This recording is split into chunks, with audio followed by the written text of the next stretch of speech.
महायुतीचं जागा वाटप अंतिम टप्प्यात आलेलं आहे। अंतिम जागा वाटप कधीही जाहीर होऊ शकतं, मात्र तत्पूर्वी महायुतीचे नेते राज ठाकरेंच्या आसपास दिसल्यानं आता राज ठाकरे भाजपची साथ देणार असे कयास बांधले जायला लागलेत। अधिकृत घोषणा कोणतीही झालेली नाहीये। राज्यात 45+ ची घोषणा देणाऱ्या भाजपला अगदी लहान सहान पक्ष सुद्धा सध्या आपलेसे वाटायला लागलेले आहेत। काही दिवसांपूर्वी भाजप नेत्यांच्या राज ठाकरेंच्या घरी वाऱ्या सुरू होत्या आणि आता राज ठाकरे यांना दिल्लीतून बोलावणं आलंय। त्याने अमित शहा यांची भेटही घेतली आहे।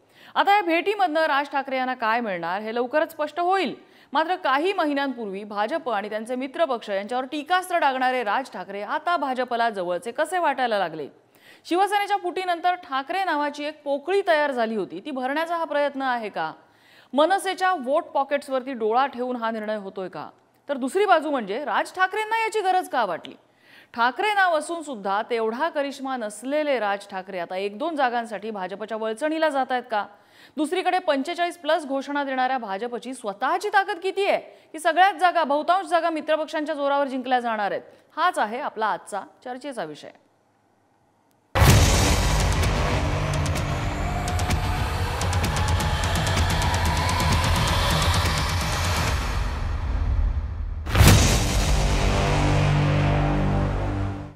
आणि याच संदर्भात आपल्या चर्चेत सहभागी होत आहेत भाजपचे आमदार प्रवीण दरेकर, थोड्याच वेळात चर्चेत सहभागी होतील। काँग्रेसचे मुख्य प्रवक्ते अतुल लोंढे आपल्या सोबत आहेत आणि मनसेचे नाशिक शहराध्यक्ष सुदाम कोंबडे आपल्या सोबत आहेत। मी सुरुवातीला अतुल लोंढेंकडे जाईन। अतुल लोंढेजी, मला माहिती आहे या महायुतीमध्ये आता राज ठाकरे आणि महायुतीचं नेमकं काय चाललंय, यामध्ये तुम्ही बाहेरून ऑब्झर्व्ह करणारे एक ऑब्झर्व्हर आहात। तुमचा या दोन्ही पक्षांची वास्तविक थेट संबंध नाही, पण बाहेरून ऑब्झर्व्ह करताना तुम्ही या सगळ्याकडे कसं बघताय? एक गोष्ट तर 400 पार सांगणारं आणि महाराष्ट्रामध्ये 45 सीटांपेक्षा जास्त आम्ही घेऊ म्हणणारं अशा पक्षाला आपल्यासोबत घेण्याची त्यांना गरज पडते आहे की ज्याच्याकडे एकही सीट, एकही आमदार नाही आहे।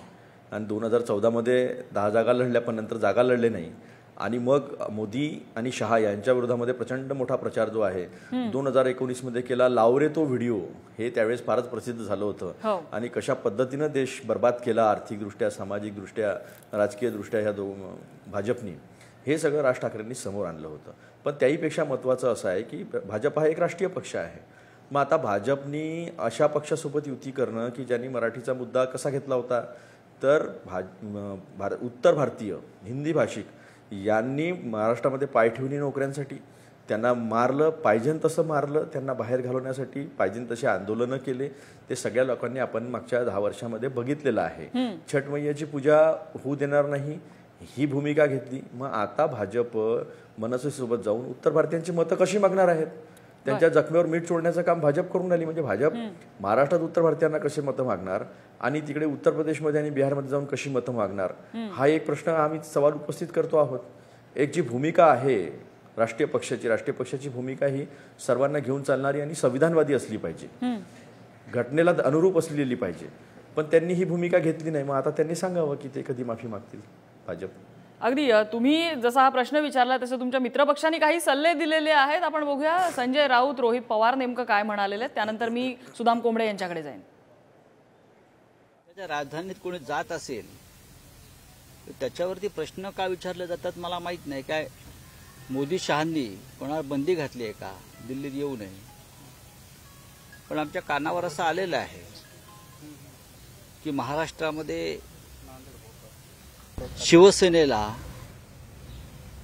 त्रास देण्याच्या हेतूनं आधी शिवसेना फोडली, त्याच्यामुळे आणखीन काही शिवसेनेच्या मतामध्ये विभागणी करून, फूट पाडून, गोंधळ निर्माण करून काही पदरात पाडून घेता येईल का, अशा प्रकारची कारस्थानं दिल्ली गेल्या काही काळापासून करत आहे।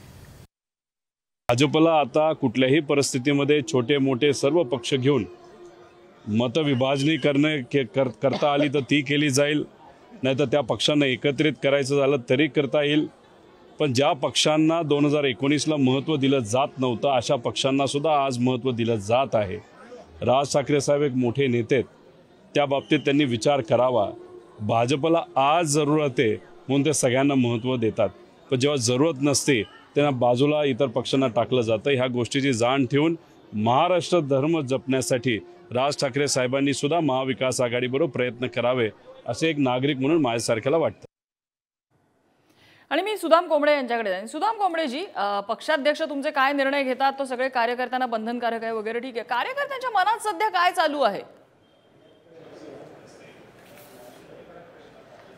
कसं तर महाराष्ट्र नवनिर्माण सेना हा जो पक्ष आहे हा माननीय राजसाहेबांच्या आदेशाने चालतो आणि माननीय राजसाहेब जो काही आमच्या सर्व कार्यकर्त्यांना आदेश देतात त्या आदेशाचं पालन आम्ही सर्व कार्यकर्ते आणि सर्व पदाधिकारी आम्ही करत असतो.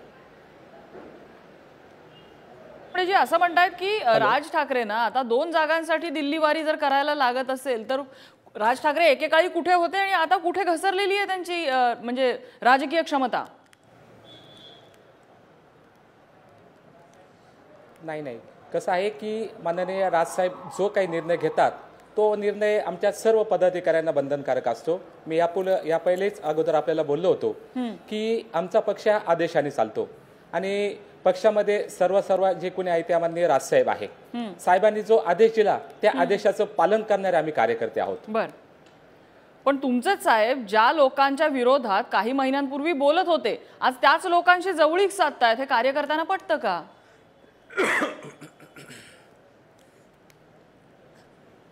कसं आहे की आम्ही सर्व जे काही पदाधिकारी आहोत हिंदुत्वाच्या मुद्द्यावर आम्ही सर्व एकत्र येऊ इच्छितो. बर, आणि सत्तेसाठी जे काही पक्ष मागच्या काळामध्ये एकत्र आले होते परंतु आम्ही बाळासाहेबांचे विचार पुढे नेण्यासाठी आम्ही एकत्र आलो आहोत. माननीय राजसाहेब तेच विचार पुढे घेऊन जात आहे. त्यासाठी जो काही आदेश माननीय राजसाहेब देतील त्या आदेशाला आम्ही बांधील असू.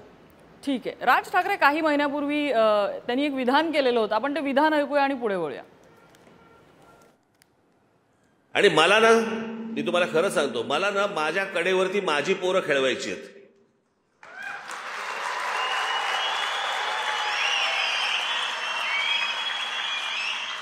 कारण सध्या महाराष्ट्रामध्ये काय झालंय, दुसऱ्याची पोरं कडेवरती घेऊन फिरण्यामध्ये जो आनंद मिळतोय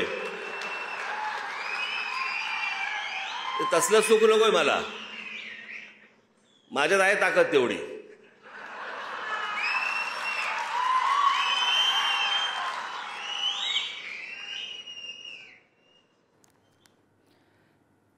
सुदाम कोंबडेजी, त्यांना एक छोटासा प्रश्न घेते आणि मग मी अतुल लोंढनकडे. सुदाम कोंबडेजी, आता हे जे विधान आहे हे बघितल्यानंतर काय म्हणाल तुम्ही? हो मॅडम.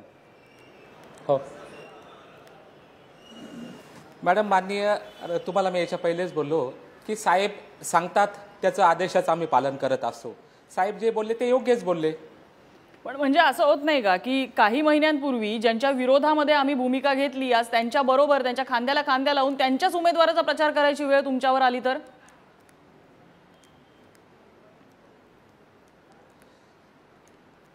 कसा तो सर्वस्वी अधिकार माननीय राजसाहेबांचा आहे.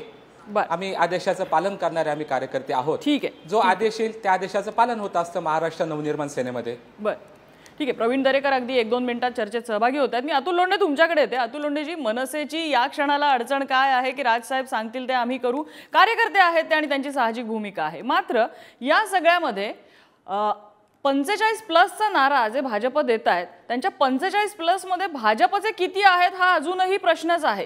या सगळ्याकडे काँग्रेस कसं बघतं? नाही, असं आहे की सगळे शिंदे असतील, एकनाथराव शिंदे किंवा आता राजसाहेब ठाकरे, म्हणजे बाळासाहेबांचे विचार म्हणजे ईडीचे विचार असं आता आम्हाला वाटायला लागलेलं आहे. कारण की ईडी नंतर शिंदे तिकडे गेले, ईडी नंतर राज ठाकरे बऱ्यापैकी गप्प झाले. हे जे आहे ते सगळ्या महाराष्ट्राच्या समोर आहे.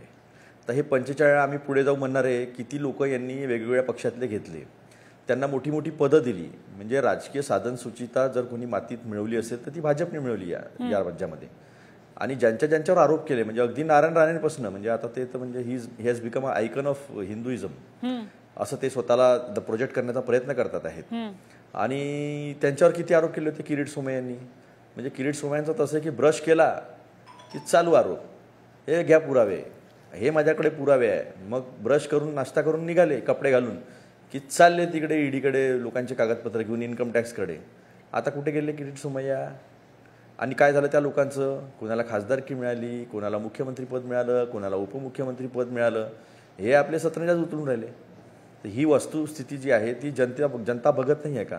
काय अवस्था या महाराष्ट्रातल्या वेगवेगळ्या स्पर्धा परीक्षांची तयारी करणाऱ्या विद्यार्थ्यांची, काय त्यांच्यासोबत खेळ खेळला जातो आहे, पेपर लीकपासून तर परीक्षा होऊ न देणे, परीक्षा घेतल्या म्हणजे तुम्हाला सांगतो मी शिक्षक भरतीमध्ये नम्रता, शिक्षक भरतीसाठी पोरांना पास करून टाकलेला आहे, पण पास कसं किती जागा आहेत आणि ज्यांना रिझल्ट दिलेला आहे त्यांना आपल्याला शिक्षकाची नोकरी भेटणार आहे की नाही काही माहितीच नाही, कन्फ्युजनच आहे. अशा पद्धतीची परीक्षा कधी घेतल्याच जात नाही.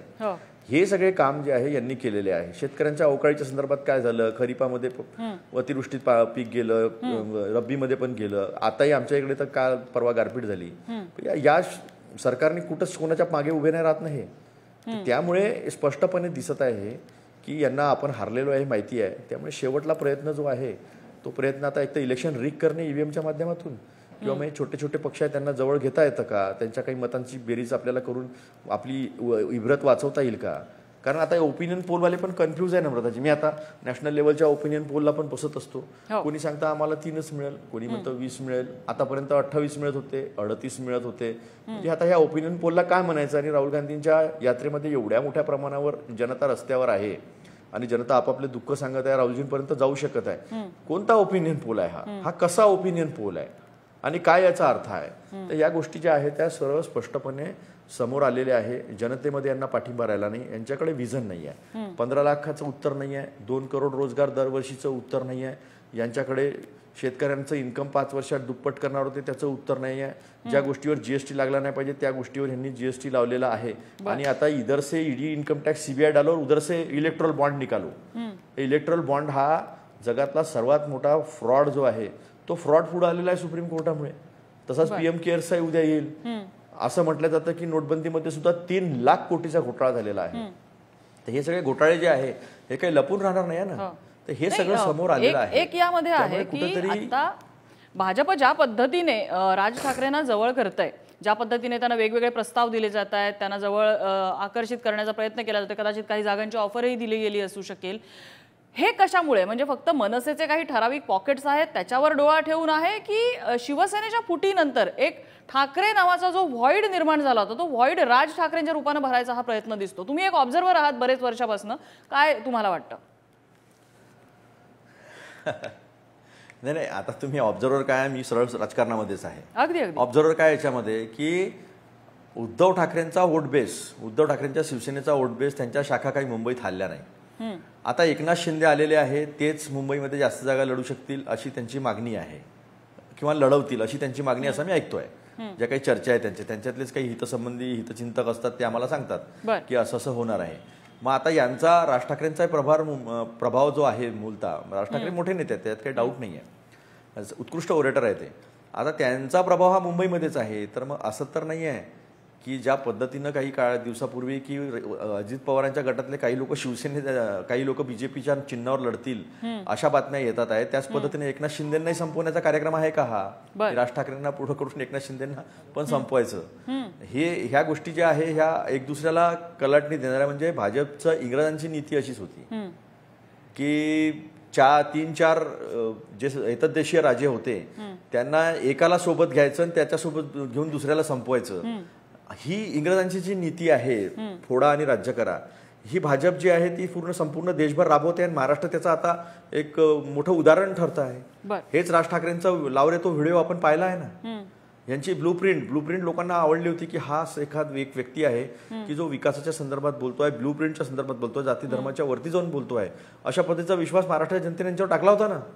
लागलीच त्यांनी त्याच्यावर उडी घेतली आपण पाहिलं. राज ठाकरे पक्ष स्थापनेपासून राज ठाकरेंचा जर आपण प्रवास बघितला तर 13 आमदार त्यांचे पुण्यामध्ये विरोधी पक्ष नेतेपद पालिकेत मिळालं, नाशिकची पालिका मिळाली, खेडची नगर परिषद मिळाली. तेच राज ठाकरे त्यांच्या हातात आता काहीच उरलं नाहीये असं चित्र दिसतंय. एका आमदारावरती समाधान मानावं लागतंय, तोही आमदार त्यांच्यासोबत राहणार नाही राहणार अशा चर्चा सुरू असतात. ह्या ग्रेस पासून राज ठाकरे दूर झाले ह्याची कारणं तुम्ही काय बघता? नाही, मला असं वाटतं की त्यांनी जे ब्लूप्रिंटच्या माध्यमातून एक आशा दाखवली होती या महाराष्ट्रातल्या जनतेला आणि कुठेतरी वेगळी वाट राज ठाकरे चोखंदळतात अशी परिस्थिती निर्माण झाली होती.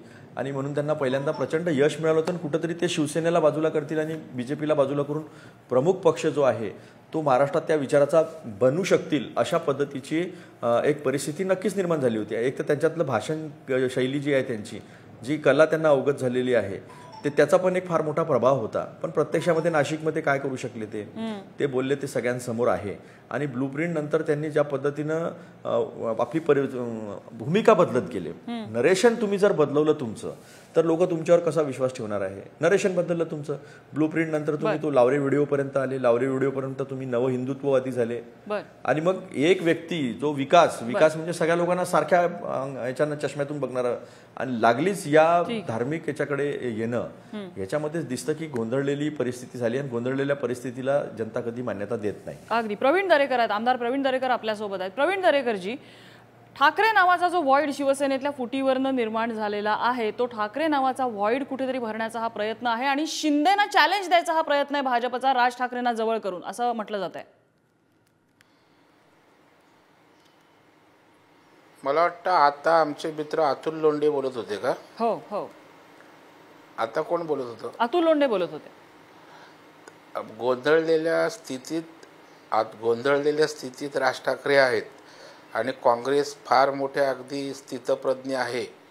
काँग्रेसचं तर काय वाईट अवस्था गोंधळलेली आहे, पूर्ण देश त्या ठिकाणी पाहतोय आणि कुठल्याही प्रकारचा कोणाला शह देण्याचा उद्देश नाही. आपण बघाल ज्या वेळेला राजसाहेबांची भूमिका व्यापक स्वरूपात पुढे आली, हिंदुत्वाचा विषय त्यांनी त्या ठिकाणी घेतला आणि त्यांनी भूमिका मांडली, त्याच वेळेला काही दिवसापूर्वी आमचे नेते देवेंद्र फडणवीस साहेबांनी या ठिकाणी वक्तव्य केलं होतं की राज ठाकरे साहेबांनी आपली क्षेत्रीय अस्मिता हवीच, त्याच्याबद्दल कोणाचं दुमत नाही, आम्ही त्याच्याशी सहमत आहोत, परंतु व्यापक हिंदुत्वाची भूमिका त्यांनी घेतलेली आहे आणि आमच्या विचारधारेशी त्या ठिकाणी आमच्या सुरात सूर त्यांचा मिसळू शकतो. आणि त्याच वेळेला संकेत त्या ठिकाणी होते. आणि जर या देशामध्ये सर्व पक्षातली लोक, नेते जाती धर्माच्या पलीकडं, पक्षाच्या पलीकडं जाऊन पंतप्रधान नरेंद्र मोदी साहेब तिसऱ्यांदा या देशाचे पंतप्रधान व्हावे आणि विकसित भारत व्हावा या भूमिकेला समर्थन देत असताना जर राज ठाकरे साहेब या विकसित भारतासाठी आणि व्यापक हिंदुत्वाच्या भूमिकेसाठी एकत्रित येत असतील तर त्याचं स्वागत आहे. आणि त्यामुळं कोणाच्या पोटात दुखायचं काही कारण नाही. कारण आता एक बघताय की ही निवडणूक मोदी वर्सेस ऑल फोर्सेस आहेत आणि त्याच्यामुळं देशवासियांनी त्या ठिकाणी ठरवून टाकलंय की 10 वर्षाचा मोदी साहेबांचा कालावधी. दरेकरजी, तुम्ही जेव्हा म्हणताय की राज ठाकरेंचा सूर आमच्या सुरात मिसळलेला आहे, तेच राज ठाकरे हा सूर ज्या वेळेला देवेंद्र फडणवीस आळवत होते त्यावेळेला म्हणत होते दुसऱ्यांची मुलं आम्हाला कमरेवर घेऊन फिरायची नाही आहेत. त्यावेळेला काय, त्यावेळेला भाजपची काय भूमिका होती आणि आता कशी बदलली अचानक? नाही पण आम्ही त्यांच्या कमरेवर गेलोच नाही ना फिरवायला. ते आमच्या सोबत त्या ठिकाणी आलेले आहेत, त्यांच्या कमरेवर आम्ही जाऊन बसलो नाही. भाजपा राष्ट्रीय पक्ष आहे, मोठा पक्ष आहे देशातला, सर्व समावेशक अशी आमची भूमिका आहे. आणि इतर जसे शिंदे साहेब आले, अजितदादा आले, तसे राज ठाकरे साहेब आमच्याकडे येऊ शकतात. त्याच्यामुळे आम्ही त्यांच्या कडेवर नाही जाऊन बसलो, ते आमच्या सोबत आलेले आहेत, हे जरा समजून घ्या. असं एक कळतंय की राज ठाकरेंना दक्षिण मुंबई आणि नाशिकच्या जागेमध्ये इंटरेस्ट आहे. जर समजा ही मागणी त्यांची मान्य झाली तर हा धक्का शिंदे नाही, कारण दोन्ही जागा शिंदेच्या आहेत. दरेकरजी, नाही, असं कुठलाही धक्का बसणार नाही. कारण एक गोष्ट आपण पूर्णपणे लक्षात ठेवा, शिंदे साहेब, अजितदादा आणि देवेंद्रजी तीनही पक्ष, तीनही नेते देशाचे पंतप्रधान नरेंद्र मोदी साहेबांसाठी एकत्रित आहेत. समन्वयातना जागा वाटप असेल, उमेदवार ठरवणार असेल, हे होणार. आणि त्याच्यामुळे आता शिंदे साहेबांशी कन्सल्ट केल्याशिवाय राज ठाकरे साहेबांशी चर्चा भारतीय जनता पार्टी करेल का? सीट द्यायची असेल तर शिंदे साहेबांशी विचार विनिमय करणार नाही का? त्याच्यामुळे धक्का वगैरे काही नाही.